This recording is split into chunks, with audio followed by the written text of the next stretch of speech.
Hello bankers, a very good evening to all of you. स्वागत है आप सभी का हमारे ऑफिशियल पीडब्ल्यू एप्लीकेशन में और आपके सीआईबी क्रैश कोर्स में। ये क्रैश कोर्स आपके 30 नवंबर से शुरू होने वाले एग्जाम सीआईबी एग्जाम पर पूरी तरह से फोकस्ड है। और क्रैश कोर्स के माध्यम से हम आपके कंप्लीट सिलेबस को, इंपॉर्टेंट टॉपिक्स को कवर करेंगे। आपको इसके साथ में टेस्ट सीरीज भी मिलेगी। तो इस नजरिए से आपके लिए क्रैश कोर्स एक तरह से कंप्लीट रिवीजन बैच के तौर पर, जहाँ पर आपको प्रैक्टिस का भी मौका मिलेगा। आज पहली क्लास है। आप सभी साथियों का स्वागत है। मोस्ट वेलकम अनूप जी, राज साहब और हमारे साथ जुड़े हुए इस समय सुभजीत जी। वेरी गुड इवनिंग, सभी का स्वागत है सेशन में। Most welcome. इसी क्लास लेट हो गई और तो आज की पहली क्लास देखिए, शुरुआत तो करेंगे हम मॉड्यूल ए से। मॉड्यूल ए से शुरुआत करेंगे और मॉड्यूल ए पूरी तरह से थ्योरेटिकल है। सब इंपॉर्टेंट टॉपिक्स पढ़ेंगे और वो टॉपिक्स आपको याद होंगे क्योंकि हमने मैनेजमेंट को बहुत ही विस्तार पूर्वक पढ़ा है। आज CIB crash course with test series for December 2025 cabin FM module A the management process, पहली क्लास है आपकी। और क्रैश कोर्स का मेन ऑब्जेक्टिव है सारे टॉपिक्स को हम कवर करेंगे। मैं कल से आपके लिए कुछ केस स्टडीज भी बीच बीच में रखूंगा। मतलब कुल मिलाकर ऐसा नहीं कि क्रैश कोर्स का मतलब हमारा कि टॉपिक को कवर करना, साथ साथ में उन टॉपिक से संबंधित कुछ अच्छे से सवाल, कुछ इंपॉर्टेंट यूनिक क्वेश्चंस आपके लिए रखे जाएंगे जो आपको टेस्ट कर पाएंगे आप कितने पानी में कहाँ स्टैंड कर। Module A B C D, हम मॉड्यूल ए पे चर्चा कर रहे हैं, द मैनेजमेंट प्रोसेस। और जब मॉड्यूल ए की बात करते हैं, ठीक है, तो इसके अंतर्गत 6 यूनिट्स आती हैं। प्रीवियस क्लास तो कोई है नहीं, आज की क्लास पहली क्लास है। और द मैनेजमेंट प्रोसेस के अंतर्गत ये कितनी 6 यूनिट्स आती हैं। आज हम बेसिकली बात करने जा रहे हैं बेसिक्स ऑफ मैनेजमेंट पर। और पहली यूनिट में जो भी टॉपिक्स दिए गए हैं, जो भी थ्योरीज दी गई हैं, जो भी कॉन्सेप्ट दिए गए हैं, उन पर बात कर लेंगे, ठीक है। और लगभग की बातें आपको पहले से पता है, लेकिन बीच बीच में सवाल भी पूछे जाएंगे, आपका रिवीजन भी होता रहेगा। आपका पेपर 13 दिसंबर को शेड्यूल है और 13 दिसंबर को आपका पेपर है। 14 दिसंबर को आपको बीआरबीएल का पेपर है। दोनों पेपर लगातार है। दोनों पेपर पर ज्यादा फोकस करने की जरूरत है। दोनों ही पेपर अच्छे हैं। शुरुआत करें फ्लो चार्ट। अगर हम बात करें management process, functions of management, functions of management, functions of management. तो फ्लो चार्ट है आपके सामने। Planning, organizing, starting, directing and फिर कोडिंग और फिर प्लानिंग। ये साइक्लिक प्रोसेस है। ये साइक्लिक प्रोसेस है, यूनिवर्सल प्रोसेस है। मैनेजमेंट, कोई भी संस्था, कोई भी ऑर्गेनाइजेशन, उसको एस्टैब्लिश किया गया है, उसका गोल है, ऑब्वियसली बात है मैनेजमेंट की जरूरत पड़ेगी। मैनेजमेंट कैसा है? Universal nature. यहाँ पर भी दो या दो से ज्यादा लोग काम कर रहे हैं, वहां पर मैनेजमेंट की जरूरत पड़ती है। अगर आप पर्सनल भी ले लें, अपने आप को भी मैनेज करने के लिए आपको कुछ ना कुछ रूल्स तैयार करने, तो जब भी कोई गोल होगा मैनेजमेंट वहां पर होगा। ये 5 फंक्शन है और इन 5 फंक्शन से एग्जाम में इससे जुड़े हुए बहुत सारे टॉपिक्स हैं, बहुत सारे लॉजिक्स हैं, बहुत सारे कॉन्सेप्ट्स हैं जो हमें पढ़ने हैं। सबसे पहले जब मैनेजमेंट की बात करते हैं तो सबसे पुराना मैनेजमेंट जो है, इसे बोलते हैं हम लोग ट्रेडिशनल या फिर classical school of management. Traditional या फिर क्लासिकल स्कूल ऑफ मैनेजमेंट की बात करें, एग्जाम में एक बेसिक सा क्वेश्चन बन सकता है कि क्लासिकल स्कूल ऑफ मैनेजमेंट के फीचर्स क्या थे या कैरेक्टरिस्टिक्स क्या थे। जब हम क्लासिकल स्कूल ऑफ मैनेजमेंट की बात करते हैं तो हम बात करते हैं क्लोज सिस्टम, ऑर्गेनाइजेशन। इसके हिसाब से जो ऑर्गेनाइजेशन था वो क्या था? ये एक क्लोज सिस्टम होता था। कैसा सिस्टम होता था? ये एक क्लोज सिस्टम होता था। तो टॉप मैनेजमेंट होता था, यानी जो ओनर होते थे, जो मैनेजर्स होते थे, वही डिसीजन मेकिंग कैपेबिलिटी रखते थे। एक सेंट्रलाइज सिस्टम को फॉलो किया जाता था, जो ऊपर से ऑर्डर किया गया वही थ्रू आउट द ऑर्गेनाइजेशन। पूरा फोकस प्रोडक्शन पर होता था, कंसंट्रेशन होता था कमियां ढूंढने पर, एरर्स क्या है, गलतियां क्या है, उनको कैसे रेक्टिफाई किया जा सकता है। एम्प्लॉय की कंटिन्यूटी पर फोकस किया जाता था। ऑर्गेनाइजेशन चेंजेस की जगह यहां पर नहीं, इसकी जगह यहां पर नहीं थी कि बदलाव की जरूरत को नहीं समझा गया। अकाउंटिंग मॉड्यूल पर काम करते थे, भाई इतने घंटे काम करना है, इतना प्रोडक्शन होना चाहिए, क्यों नहीं हो रहा इस पर फोकस नहीं है। क्या कारण हो सकते हैं जिस कारण से प्रोडक्टिविटी नहीं बढ़ रही है, प्रॉफिटेबिलिटी नहीं बढ़ रही है, इस पर नहीं सोचना। सभी एम्प्लॉइज बराबर, ठीक है, किसी को कोई उनकी स्किल उनके वेलफेयर, उनके मोटिवेशन पर कोई फोकस नहीं था। तो ये क्लोज सिस्टम हुआ करता था। मोटिवेशन की जगह नहीं थी, सोशल वेलफेयर की जगह नहीं थी, वेलफेयर क्या होता है इस पर कोई फोकस नहीं था। ठीक है, इन सब चीजों पर कोई फोकस नहीं हुआ करता था। जब ये कमियां पाई गई तो इन कमियों को कैसे इंप्रूव किया गया, तो एक नए सिस्टम को लाया गया। क्लासिकल या फिर जो ट्रेडिशनल मॉडल था उसको एक्सटेंड किया गया और नया मॉडल आता है, इसे बोलते हैं new classical model. New classical की जब बात की जाती है या फिर बिहेवियरल अप्रोच की बात की जाती है, तो यहाँ पर ये एक एक्सटेंडेड वर्जन माना जाता है ट्रेडिशनल स्कूल ऑफ मैनेजमेंट, या फिर जो बोलते हैं ना क्लासिकल स्कूल ऑफ मैनेजमेंट जो है उसका एक एक्सटेंडेड वर्जन है। और इसे डेवलप इसलिए किया गया कि जो ट्रेडिशनल स्कूल या क्लासिकल स्कूल में वीकनेसेस थे, जो लूप होल्स थे, उनको फिल करने। तो इसके अंतर्गत मोटिवेशन को जगह दी गई है, मोटिवेटेड एम्प्लॉइज होना जरूरी है। मोटिवेशन, ह्यूमन बिहेवियर,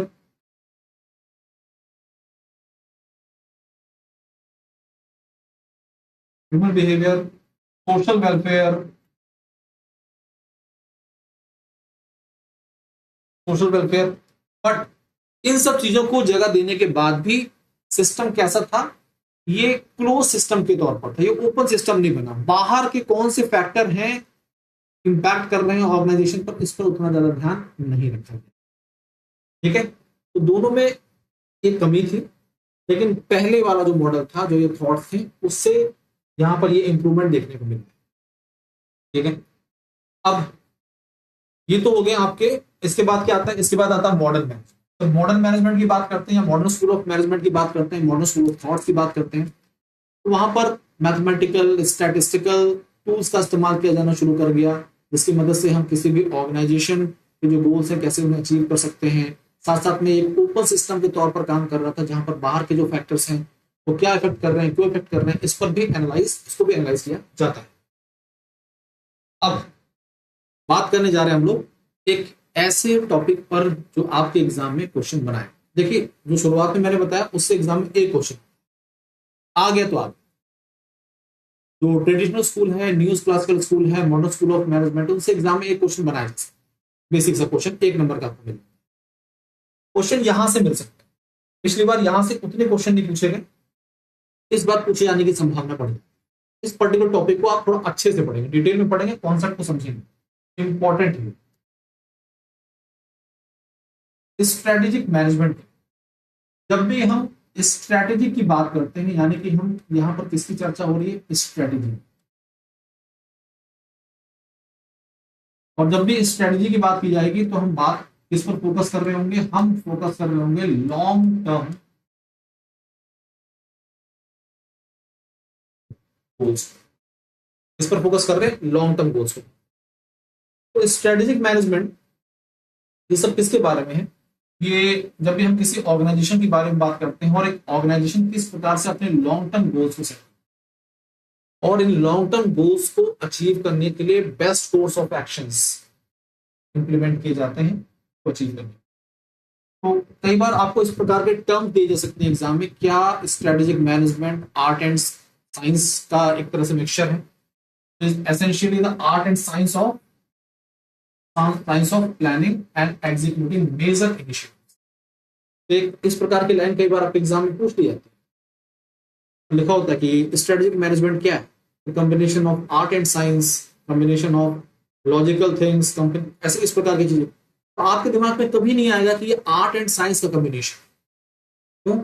अगर आपने पढ़ा होगा तभी आप जवाब दोगे, अदरवाइज आप कुछ ना कुछ अपने दिमाग से कुछ डिफरेंट सोचोगे और स्ट्रेटेजिकली क्या फिट बैठ रहा है उसको टिक कर दोगे। तो आपको ध्यान में रखना है कि strategic management is the art and science of planning and executing major initiatives that help a company stay competitive and successful over time. अब स्ट्रेटेजिक मैनेजमेंट के चार इंपॉर्टेंट एलिमेंट्स हैं। एक ऑर्गेनाइजेशन अपने जब भी लॉन्ग टर्म गोल्स को तैयार कर रही है, स्ट्रेटेजी का फॉर्मुलेशन कर रही है, इसको तैयार करने के लिए पहले मार्केट को एनालाइज करना चाहिए। इसे बोलते हैं एनवायरमेंट। जिस एनवायरमेंट में कंपनी काम कर रही है उस एनवायरमेंट को एनालाइज करना है, उसको स्कैन करना है। तो first element is the environmental scanning. ठीक है, मार्केट में कौन से फैक्टर्स हैं, अब एनवायरमेंटल स्कैनिंग के अंतर्गत कई एनालिसिस आते हैं, इसी के अंतर्गत आपका आता है फैसले, SWOT, गैप, ये सब इसी के अंतर्गत आता है। ठीक है, और एग्जाम में यहां से भी एक नंबर बन सकता है, एक नंबर यहां से बन सकता है, एक नंबर एलिमेंट से बन सकता है, डेफिनेशन से बन सकता है। ठीक है, environmental scanning is the first element. हम स्कैनिंग कर लिया, हमने मार्केट को समझ लिया, फैक्टर समझ लिए हम लोगों ने, उसके बाद क्या, उसके बाद इन सारे फैक्टर्स को समझते हुए हमने स्ट्रेटेजी का फॉर्मुलेशन किया, स्ट्रेटेजी तैयार करने के बाद उसे इंप्लीमेंट करेंगे, इंप्लीमेंट करने के बाद उसे इवेल्युएट करेंगे और कंट्रोल करेंगे। They are the 4 important elements of strategic management. Important topic पढ़ रहे हैं आप, ध्यान से पढ़िएगा, ये याद करते चलिए, क्योंकि याद तो करना ही पड़ेगा इन स्टेप्स को। अब सबसे पहले हम एनवायरमेंटल स्कैनिंग की बात कर रहे हैं और उसके अंतर्गत आने वाले एक एनालिसिस की बात कर रहे हैं, जिससे हम लोग बोलते हैं पेस्ले एनालिसिस। अब आपके एग्जाम में क्वेश्चन कैसे बन सकता है, आपके एग्जाम में क्वेश्चन बन सकता है कि जो पेस्ले है, ये जो 6 अल्फाबेट्स है, ये किसके लिए स्टैंड है, उसमें एक गलत डाल दिया जाएगा, तो बोला जाएगा भाई पता लगाइए कौन सा गलत ऑप्शन है। तो पेस्ले उन 6, ये जो है ये इंटरनल, ये एक्सटर्नल फैक्टर्स, कौन से फैक्टर्स हैं, पहली चीज तो समझना जरूरी है कि ये एक्सटर्नल फैक्टर्स को डिनोट,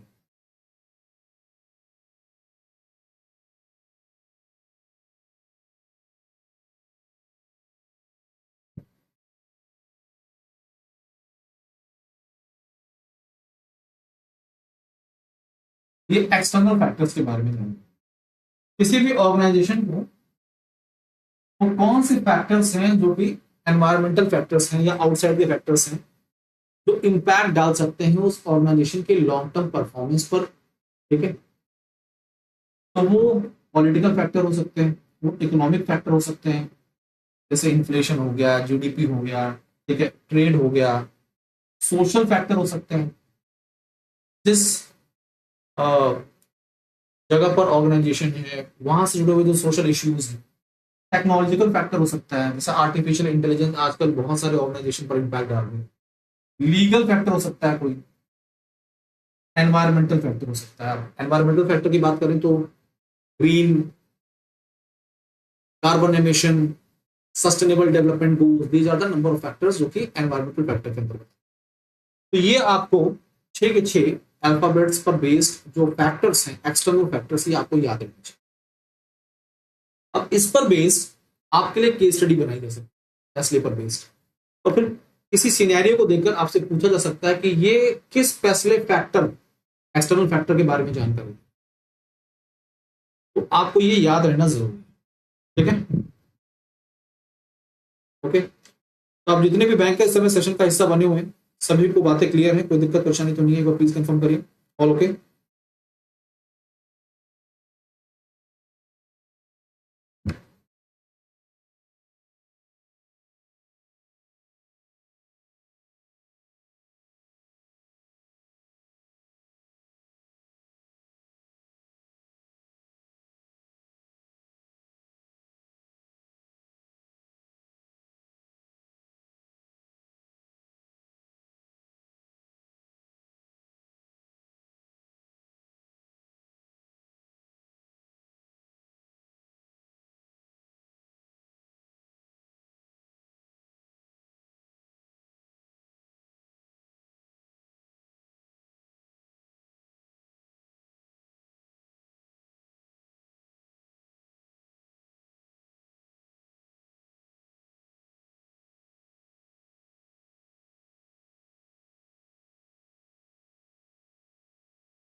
तो आप जितने भी बैंकर हैं यहाँ पर सारी बातें क्लियर आप लोगों को, एक बार प्लीज कंफर्म करिए साथियों। तो ये सारे फैक्टर्स आपको पता चल गए क्या है फैक्टर्स।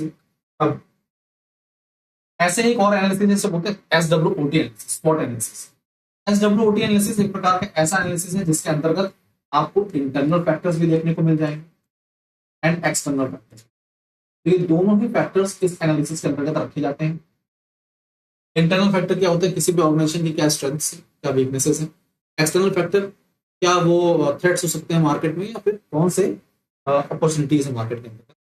ठीक है, ये 4 फैक्टर्स। अब ये पूछा जा रहा है यहाँ पर कि ये जो 4 एब्रीविएशंस दिए गए हैं या फिर 4 ये फैक्टर्स दिए गए हैं, क्या ये SWOT को रिप्रेजेंट कर रहे हैं, या कि इनमें से कौन से ऑप्शन है सही है जो एसडब्ल्यूटी के बारे में जानकारी दे रहे हैं।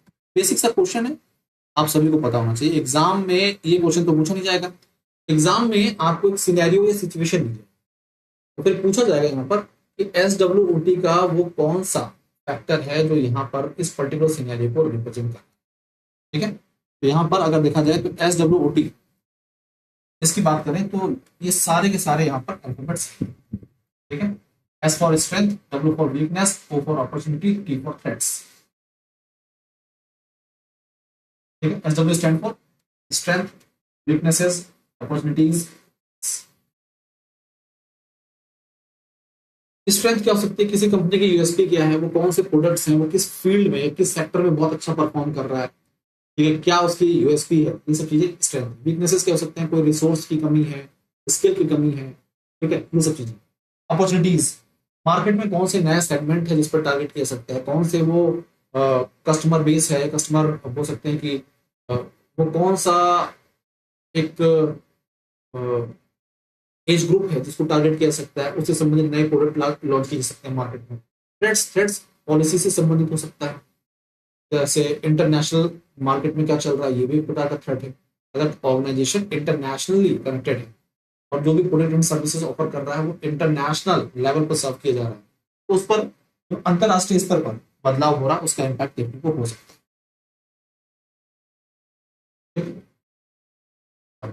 ये तो हो गया आपके स्ट्रेटेजिक मैनेजमेंट की डेफिनेशन, उसके 4 एलिमेंट, और 2 आपने जो पढ़े हैं वो क्या है, 2 एनालिसिस वो एग्जाम में पूछे। ठीक है, ये जो बेसिक ऑफ एलिमेंट पहला यूनिट है उससे जुड़े हुए सारे टॉपिक्स हम यहाँ पे डिस्कस करेंगे। अब बात करने जा रहे हैं हम लोग एक मोटिवेशनल थ्योरी। ये एक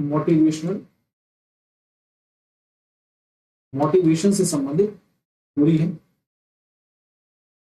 और ये जो थ्योरी है मोटिवेशन थ्योरी, ये एग्जाम के नजरिए से इंपॉर्टेंट है, इस पर बेस आपके लिए क्वेश्चंस बनते हैं। ये मोटिवेशन थ्योरी जो है ये कंटेंट थ्योरी के अंतर्गत, इसके अंतर्गत आती है कंटेंट। कंटेंट का मतलब क्या होता है कि वो कौन से फैक्टर हैं जो किसी इंडिविजुअल को मोटिवेट कर सकते हैं। ठीक है, व्हाट मोटिवेट्स, व्हाट मोटिवेट्स, किसी इंडिविजुअल को कौन मोटिवेट कर सकता है, उसके नीड्स, उसके डिजायर्स, और उन्हें कैसे अचीव कर। तो ऑब्वियसली बात है, नीड्स जो हैं, जो डिजायर्स हैं, जो वांट्स हैं, वो बेसिक से लेकर कॉम्प्लेक्स तक हो सकते हैं। और ह्यूमन बिहेवियर को स्टडी करके अब्राहम मैस्लो जी ने इसी प्रकार से एक 5 लेयर्ड नीड पिरामिड को तैयार किया, जिसे हम क्या बोलते हैं, जिसे हम बोलते हैं Abraham Maslow's hierarchy of needs. इसे आप नीड पिरामिड का भी नाम देते हैं। क्या बोलते हैं सब लोग, तो Abraham Maslow's hierarchy of need भी बोलते हैं, इसे हम नीड पिरामिड भी बोलते हैं, नीड पिरामिड। ऐसा है, ये जो थ्योरी है ये आपके जैब एग्जाम में भी आपने पढ़ी होगी, और सीआईबी एग्जाम में भी काफी इंपॉर्टेंट। ये नीड पिरामिड है, किसने दिया, ये अब्राहम मैस्लो साहब के द्वारा दिया गया है, अब्राहम मैस्लो। 1940s की बात है। आपकी जानकारी के लिए बता दें, ये जो 5 लेवल्स, इन 5 लेवल में कौन से बैंक और इंश्योरेंस प्रोडक्ट्स आते हैं, ये कौन से जनरल फैक्टर्स आते हैं, ये आपको पता। किसी भी ह्यूमन बीइंग के लिए सर्वाइवल के लिए जो बेसिक चीजें रिक्वायरमेंट होती हैं, जिन चीजों की, उन चीजों के बारे में कहा दिया गया है फिजियोलॉजिकल नीड के अंतर्गत। जैसे जैसे ह्यूमन नीड्स ऊपर की तरफ जाती है, इसका मतलब उनको इनकम का सोर्स बढ़ रहा है, तो फिजियोलॉजिकल से सेफ्टी, सेफ्टी से फिर लव एंड बिलोंगिंग, फिर एस्टीम। अब एग्जाम में आपके इन 5 लेयर में से किसी से भी संबंधित एक क्वेश्चन बन सकता है, एक केस स्टडी दी जा सकती है, जहां पर एक पर्टिकुलर सिनेरियो को वहां पर एक्सप्लेन किया गया होगा, फिर उससे अलग अलग प्रकार की जो लेवल्स हैं उससे संबंधित क्वेश्चन पूछे जा सकते हैं। ठीक है, इन 5 लेयर के बारे में आपको पता होना चाहिए, इसमें क्या समझाया गया है, क्या बताया गया है, ये सारी बातें क्लियर होनी चाहिए। अगर मैं पूछूं कि सेल्फ फुलफिलमेंट, ऑटोनोमी, इनके बारे में कहां जानकारी दी गई, कौन से लेयर में,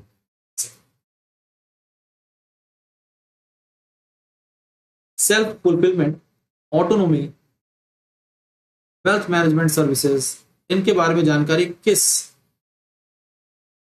लेयर के अंतर्गत आता है? जवाब दीजिए, कौन से लेयर में बताएं?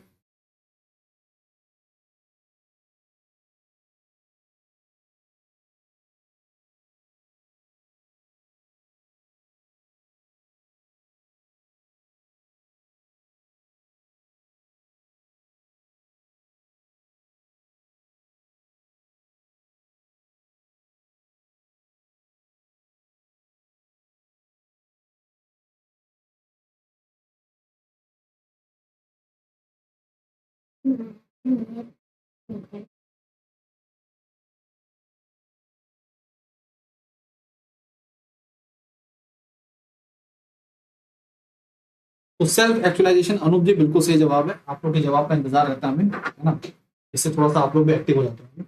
अच्छा, वो कौन सा लेयर है जहां पर रिकॉग्निशन, अप्रिशिएशन, पावर, अथॉरिटीज, इन सब की नीड के बारे में जानकारी, इन सब नीड्स के बारे में बताएं। सही जवाब।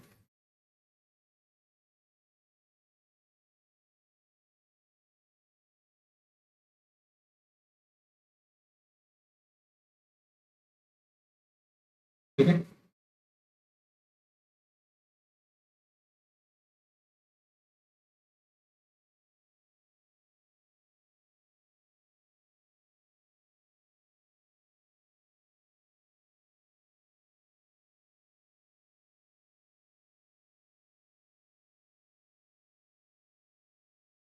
आप लोग आंसर करिए। ऐसे थ्योरी बड़ी खास है, और यहां पर आंसर आ चुका है अनूप जी का, एसटी। बिल्कुल। ऐसे एक और थ्योरी है जहां पर मोटिवेशन, हाइजीन के बारे में जानकारी, ये दो फैक्टर्स, मोटिवेशन और हाइजीन। मोटिवेशन अलग फैक्टर है, हाइजीन अलग फैक्टर। आप लोग बैंकर्स हैं, आप लोग जिस भी ऑफिस में काम कर रहे होंगे, जिस जगह पर काम कर रहे होंगे, वहां पर कुछ ऐसे फैक्टर्स होंगे जो आपको मोटिवेट करते होंगे। जैसे जब आपके सीनियर्स के द्वारा आप जो भी काम कर रहे हैं उसमें आपको अप्रिशिएट किया, आपको अवार्ड दिया, तो ये क्या कर रहा है? ये आपको मोटिवेट कर रहा है, ये मोटिवेटिंग फैक्टर। बट कुछ ऐसे फैक्टर्स होते हैं जो आपको मोटिवेट नहीं करते, भले ही वो प्रेजेंट हो। जैसे सैलरी टाइम पर मिल जा रही है, कोई दिक्कत की बात नहीं है, आपकी जो चेयर है वही चेयर है। ऐसा नहीं है कि आप जब चेयर पर बैठते हो तो आप कहीं और चले जाते हो, नहीं, कुछ नहीं, नॉर्मल है, आप डेली आके बैठ जाते हो, डेली सुबह आते हो, तो मोटिवेशन मिलती है। तो कुछ ऐसे फैक्टर्स हैं जो आपको मोटिवेट करते हैं, और कुछ ऐसे फैक्टर्स होते हैं जो प्रेजेंट तो हैं बट आपको मोटिवेट, बट अगर एब्सेंट हो जाए तो वो डिमोटिवेट कर सकते हैं, और ऐसे फैक्टर्स को हम लोग क्या बोलते हैं? Hygiene factors. तो यहाँ पर उसी के बारे में जानकारी दी गई। ये किसके द्वारा दिया गया है? ये फ्रेडरिक हेज़बर्ग के द्वारा दिया गया है। इस थ्योरी को हम टू फैक्टर थ्योरी भी बोलते हैं, इसे हम इंट्रिंसिक एक्सटेंसिव थ्योरी भी बोलते हैं, इसको हम कई अलग अलग नामों से जानते हैं। ठीक है, तो मोटिवेशन फैक्टर क्या होते हैं? जब आपको नए चैलेंजेस मिल रहे होते हैं, आपको अप्रिसिएशन मिल रहा होता है, रिकॉग्निशन मिल रहा होता है, रिस्पॉन्सिबिलिटीज मिल रही होती है, जो आपके अंदर पॉजिटिव सेटिस्फैक्शन लाते हैं। हाइजीन फैक्टर वो फैक्टर्स होते हैं जो प्रेजेंट तो है बट मोटिवेट नहीं कर रहे, बट अगर एब्सेंट हो जाए तो डिमोटिवेट कर देते हैं। जैसे आपको हर महीने जो इंसेंटिव मिलता था बिजनेस का, वो नहीं मिल रहा, सैलरी टाइम पर नहीं आ रही है, जो आपकी पोजीशन थी उसको हटाकर आपको बगल वाली सीट दे देगी, बोले नहीं सर अभी कम से कम, आपकी रिस्पॉन्सिबिलिटी से कम पौधे के काम हो, तो ये आपको डिमोटिवेट कर सकते हैं। तो इस प्रकार के फैक्टर्स को हम क्या बोलते हैं? Hygiene factors. अब एक कॉन्सेप्ट जो है बहुत खास है, और ये कॉन्सेप्ट एग्जाम में कई बार पूछ लिया, इसे बोलते हैं टीक्यूएम। टीक्यूएम क्या बोलते हैं? Total quality management. TQM, total quality management एक प्रकार का ऐसा ऑर्गेनाइजेशनल मैनेजमेंट है जहां पर ऑर्गेनाइजेशन अपने कस्टमर्स को best quality of goods and services provide करने की बात करने की कोशिश करती है। मतलब कंपनी या organization try to provide best quality of goods and services to their customer. अब ये कैसे हो सकता है? इस टारगेट को अचीव कैसे किया जा सकता है? इस कॉन्सेप्ट का डेवलपमेंट कब हुआ? तो सेकेंड वर्ल्ड वॉर के बाद जापान में ये तैयार हुआ। अब Japanese goods and products and services को देखते होंगे, उनकी क्वालिटी अलग होती है। ठीक है, लेवल, क्वालिटी ऑफ लेवल की बात करें, कस्टमर सेटिस्फैक्शन की बात करें, डेडिकेशन, ये सब चीज अलग देखने को मिलती है। तो ये जो टोटल क्वालिटी मैनेजमेंट है, ये उनके उनकी ऑर्गेनाइजेशन इथिक्स के दायरे में आता है। इसके अंतर्गत चार एलिमेंट है। देखिए, कोई भी ऑर्गेनाइजेशन अच्छा परफॉर्म तब करती है जब हर एम्प्लॉय इन्वॉल्व रहता है ऑर्गेनाइजेशन गोल को टारगेट करता है। तो एम्प्लॉयज का इन्वॉल्वमेंट बहुत जरूरी है। और सेकंड की बात करें, जो भी टारगेट, जो भी एक्टिविटीज हैं, जो भी टास्क परफॉर्म किए जा रहे हैं, वो सब कस्टमर फोकस्ड होने चाहिए कि हमें कस्टमर को टारगेट करना है, हमें कस्टमर को सेटिस्फाई करना है। तो इस नजरिए से customer focus. Third one, standardization. Standardization का मतलब होता है कि जो भी सर्विसेज हम प्रोवाइड कर रहे हैं वो एक पर्टिकुलर स्टैंडर्ड को फॉलो करें। इतनी सेवाएं तो मिलेंगी ही। अगली बात, कंटिन्यूस मॉनिटरिंग। कंटिन्यूस मॉनिटरिंग मतलब जो भी टास्क हैं, जो भी एक्टिविटीज हैं, वो सभी वो सभी मॉनिटर की जा रही है, रेगुलर उनका सुपरविजन हो रहा है। और इससे एक्टिविटीज की जब बात की जाती है तो एक्टिविटीज और परफेक्ट हो जाती है। तो ये 4 एलिमेंट हैं टोटल क्वालिटी मैनेजमेंट के। इस पर एक क्वेश्चन एग्जाम में बन जाता है। ठीक है, अब हम बात करने जा रहे हैं एक बहुत ही इंपॉर्टेंट कॉन्सेप्ट के बारे में। हम बात कर रहे हैं किसके बारे में? हम बात कर रहे हैं साथियों एमबीओ के बारे में। ये वेरी इंपॉर्टेंट है, एग्जाम में इस पर तिरछा टेढ़ा मेढ़ा क्वेश्चन बनाया जा सकता है। What is MBO? Management by objective. ये एक प्रकार की सिचुएशन से आप समझ सकते हैं। ऑर्गेनाइजेशन, इसमें मैनेजमेंट और एम्प्लॉइज सबऑर्डिनेट्स एक कॉन्फ्रेंस में बैठते हैं। जो मैनेजमेंट है वो अपने एम्प्लॉइज को, अपने सबऑर्डिनेट्स को उनके individual task, roles and responsibilities provide कर रहा है। ठीक है, और वो इस तरह से उन्हें गाइड किया जा रहा है कि वो अपने इंडिविजुअल गोल्स को अचीव करते हुए ऑर्गेनाइजेशन गोल्स को अलाइन करें, टारगेट को। ठीक है, और साथ साथ में यहाँ पर रिपोर्टिंग की बात भी की जा रही है कि भाई जो भी टास्क दिए गए हैं वो टास्क कैसे परफॉर्म किए जा रहे हैं, उसमें कोई लूप होल आ रहा है, कोई लैग आ रहा है तो वो क्यों आ रहा है, उसे सही करें। ठीक है, फिर नए गोल्स को अचीव करना, नए टारगेट्स को सेट करना। तो ये प्रोसेस है मैनेजमेंट बाय ऑब्जेक्टिव। इस कॉन्सेप्ट को कब और किसके द्वारा पॉइंट किया गया, दिया गया? Peter F Drucker and first appeared in his book the practice of management. तो कई बार आपके एग्जाम में कुछ ऐसे स्टैटिक के क्वेश्चन आ जाते हैं जो आप बोलते हैं ये क्या पूछ लिया। तो वहां पर पूछ लिया जाता है कई बार कि new classical school of management के जो एक्सपर्ट्स हैं, जो राइटर्स हैं, उनके नाम मैच करिए। कौन क्लासिकल का है, कौन न्यू क्लासिकल का है, कौन मॉडर्न का है। ऐसे क्वेश्चन पूछ लिए जाएंगे तो आप फंस जाएंगे। बीच बीच में मैं आपको याद दिलाता रहूंगा, बताता हूँ। ठीक है, इनके बाद अभी आपने जो पढ़ा, अब्राहम मैस्लोज, फ्रेडरिक हेल्सबर्ग, ये सब न्यू क्लासिकल, इन सब न्यू क्लासिकल थ्योरी के अंतर्गत। ठीक है, जो फ्रेज मैनेजमेंट बाय ऑब्जेक्टिव, इसे किसने दिया है? पीटर एफ डेकर ने दिया है। कि इस कॉन्सेप्ट के बारे में पहली बार जानकारी किताब द प्रैक्टिस ऑफ मैनेजमेंट में आई, और ये पब्लिश कब हुआ था? 1954 में। ठीक है, मैनेजमेंट बाय ऑब्जेक्टिव है क्या? Management by objective is the term given to the process. ये एक प्रकार के प्रोसेस के बारे में जानकारी दे रहा है जो आमतौर पर गोल प्लानिंग में इस्तेमाल किया जाता है। That is used for goal planning and the establishment of clear parameters for these goals. तो गोल को प्लान करना और उन गोल्स को अचीव करने के लिए क्या क्लियर पैरामीटर्स, उनके बारे में जानकारी। MBO technique in its most fundamental form refers to a procedure that involves the management and the employees working together to jointly establish, record, and then monitor the goals for particular period of time. एक situation के बारे में आपको जानकारी दी। तो these are the basic concept of management by objective। ये exam में पूछा जा सकता है और अच्छा क्वेश्चन है। ठीक है, The goals of MBO are adopted to match the requirements of today's organization। आजकल की ऑर्गेनाइजेशन जो है इस प्रकार के बोल सकते हैं कि जो ऑब्जेक्टिव्स होते हैं उनको अचीव करने के लिए इस टेक्निक का इस्तेमाल करते हैं, इस कॉन्सेप्ट का यूज करती हैं। Who are expanding their work spaces to accommodate their expanding work spaces। तो मतलब वो ऑर्गेनाइजेशन जो आजकल अपने एक्सपेंशन मोड में है या एक्सपेंशन कर रही है, वो इस प्रकार के कॉन्सेप्ट का इस्तेमाल करती है। अब इसमें कुछ स्टेप्स आते हैं। तो ये जो स्टेप्स हैं इसके एमबीए प्रोसेस जो है ये खास है, ये आपको पता होना जरूरी है, इंपॉर्टेंट है। व्हाट इज एमबीए प्रोसेस, इसके बारे में आपको जानकारी होनी चाहिए। एस्टेब्लिश गोल्स, जो पहला देखिए फर्स्ट क्या है? हमने क्या बोला कि मैनेजमेंट बाय ऑब्जेक्टिव एक प्रकार का गोल प्लानिंग, इसके अंतर्गत गोल्स को तय किया जाता है और साथ साथ में जो क्लियर पैरामीटर्स उनको अचीव करने के लिए उसको सेट किया जाता है। तो इसका पहला स्टेप क्या होता है, एस्टेब्लिश गोल्स, गोल को एस्टेब्लिश करना और उसके क्या डिजायर्ड आउटकम्स होने चाहिए और ईच सबऑर्डिनेट्स, तो जो भी लोग उसमें इन्वॉल्व है उन सभी के क्या उसमें रोल्स होंगे, रिस्पॉन्सिबिलिटीज होंगी, इसके बारे में in a conference between the management and the concern solve. First option ये आपको क्लियर हो गया होगा।